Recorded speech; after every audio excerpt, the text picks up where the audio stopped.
Hey, what's up, YouTube? Welcome back to the Knicks Cave. I'm Jan, the Knicks fan, your host, and let's get right into it. But before I get right into it, I want y'all to do me a small favor. I want y'all to hit that like button. I want y'all to subscribe, leave a comment, and if you want to know when the next video drop, slap that notification bell. Well, another loss. That's all I can say. Another loss. Another. And I know y'all see the thumbnail of this video why the Knicks keep losing, and I'm gonna tell you. But before I tell you right there, before I get into it, uh, yeah, we can easily say we lost this game because of Julius Randle foolishness, his erratic play. I mean, I don't really know what to say about Julius Randle. He's a totally different player. Um, if anybody out there in New Orleans that watched Julius Randle play for a few years, if y'all have anything to say, let me know, because as a New York Knicks fan, I really didn't watch that much of Pelican basketball, so I really didn't get to see who Julius Randle really was. I just knew he was drafted a high draft round pick up the Los Angeles Lakers. He was traded to New Orleans. I seen flashes of him on ESPN and whatever, but I don't know. I'm gonna be honest with you.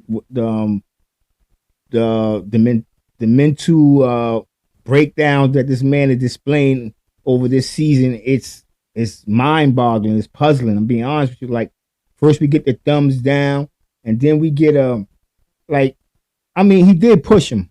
You know what I'm saying? But it wasn't it didn't need that much of a reaction from Julius Randle because it wasn't that hard of a push.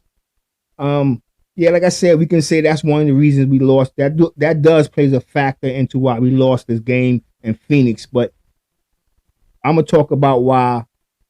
I'm gonna talk about why we keep losing games in general. All right, we can say Alec Burke, lack of basketball IQ cost us the game because when he got the basketball on that rebound, instead of looking over there at the bench, he should have ran around, took some seconds off the clock. When they fouled him, he missed the goddamn free throw. That really cost us the game as well. But when they fouled him, it left too many seconds on the clock. He just stood there and looked at the bench, gave him a chance to foul, started running around, taking some seconds off the clock. We can also blame it on R.J. Barrett having an off night. I know he did score. Let me see. I'll get to his stats in a second. But the video is about why the Knicks keep losing. And like I said, we did have a bad night last night. No, we didn't have a bad last night statistically either. We played a pretty decent game. But that's the whole reason for this video right here, because we did play a good game, and we usually do play well in the beginning of most of our games. But it's the coach. You know what I'm saying? I'm just gonna get right into it. I know y'all, whomever been watching me for the last couple of weeks, y'all heard me getting on Tom Thibodeau is the coach, it's the coach, it's the coach, and it is the coach. And like I said, I gave you reasons why we can scapegoat Tom Thibodeau for the Phoenix game. Yes, it was other things that played factors why we lost that game, and you can say other games, but I'm gonna break it down in a minute. You know what I'm saying? Like I said, I'm gonna hit you with some stats for a second, real quick, just to let you know what I mean by the Knicks statistically did have a good game, but like I said, the coaching, our coach got to go. Like I said, y'all seen the thumbnail, and I'm gonna tell you what's wrong with the New York Knicks and why we keep losing. Like I said, Julius Randle, he has 25 points. He was 9 of 18. He's down there shooting 50% from the field. Well, he was shooting 50% from the field. R.J. Barrett, he had an off night, but he still managed to get 20 points. He was 6 for 26 from the field, but he got to the free throw line 10 times, making 7 of them. Alec Burke had 16 points. Evan Fournier had 16 points. Like I said, statistically, the Knicks played a decent game. Mitchell Robinson, 17 points, 15 rebounds. He shot 100% from the field goal, going 8 for 8.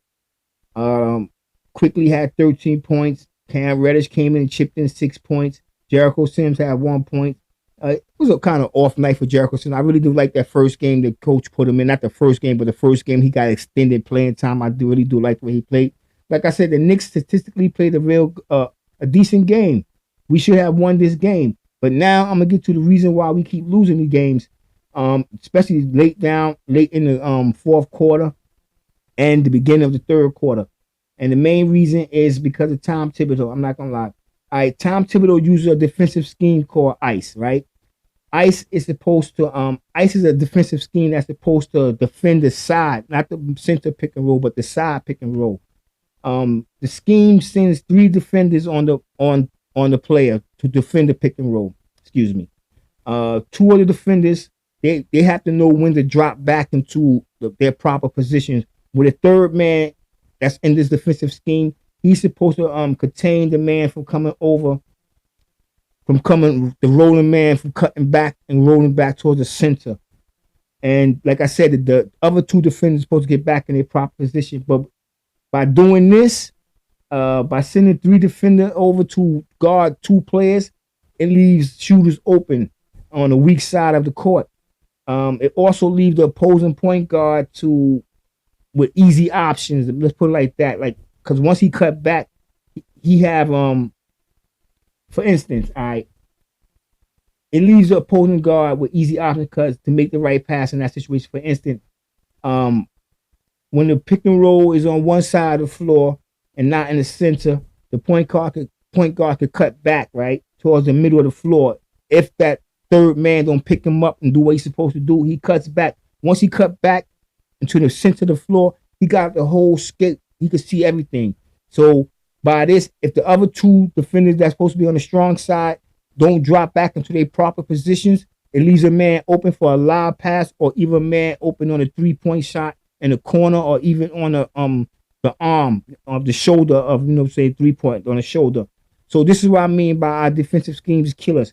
Not to mention that running this type of defensive scheme, it takes a lot. It takes a lot of energy and a lot of focus. Matter of fact, it takes trust in each other, the teammates. We haven't seen any of that with the New York Knicks. The energy had been lackluster. Focus. I don't even want to talk about focus. One man to be here and one man just be standing. Evan Fournier just be standing there watching the man waiting for the ball. He won't even go near him. So the focus is just crazy. Like the defensive continuity on this team is just it doesn't match the defensive schemes that Tom Thibodeau want to run. And he's the coach. He's supposed to know the limitations of his own. According to a lot of people and sources, this is a defensive scheme that Tom Thibodeau basically invented. So he's supposed to know the limitation and the boundaries of the players that's running this scheme. He's supposed to know when to pull out a player, sub in a player, and he doesn't know that because Tom Thibodeau he like to run with, how can I say, his veterans.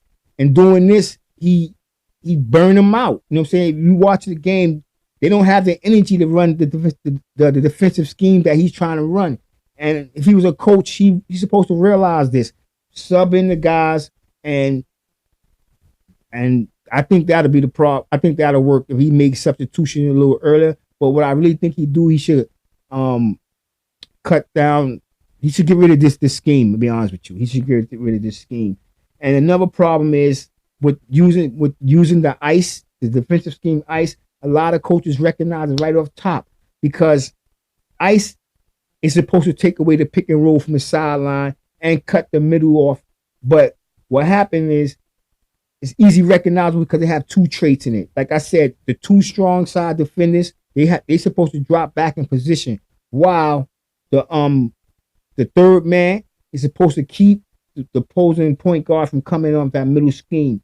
And it's easily recognizable because in order for him to do this, he have to jump the scheme. And once the coach see how the point guard, the defending point guard is trying to jump over the pick and roll, the screen, he realizes what play to call, and you start seeing them moving their hands. If you look to the sideline, the point guard usually look to the sideline, the coach throw up a sideline, he changes the play totally different, and it usually end up, like I said, on the Knicks with a lob, dunk to the basket or a 3-point. All right. How the ICE is supposed to work. The defender that's guarding the point guard, like I say, he's supposed to jump over and go to and force the opposing point guard towards the baseline. The big man is supposed to hang back and drop back into the block on that side of the floor, and he's supposed to defend whoever drives to the basket. But we don't see that with the New York Knicks. They're having trouble with the defensive scheme, and frequently we see at least one or two, matter of fact, three players out of position, and it leads to easy baskets on the from the other team. You know what I'm saying? I know I'm going all over the place, but I hope y'all understand what I'm saying. Like I said, this particular style of defense, it takes a lot of energy, a lot of focus, and a lot of trust between the teammates to make it work. And otherwise, the system's going to fail.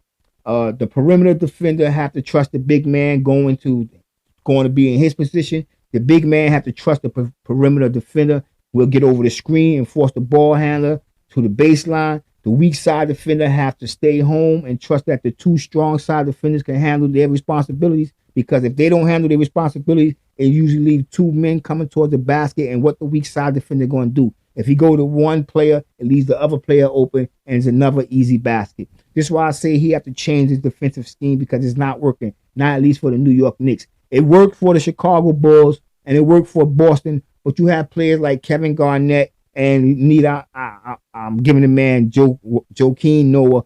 I mean, Joakim Noah wasn't an offensive threat, but he was a good defensive player. He knew when to be in the right place, and he didn't mind giving hard fouls. He didn't, you know what I'm saying?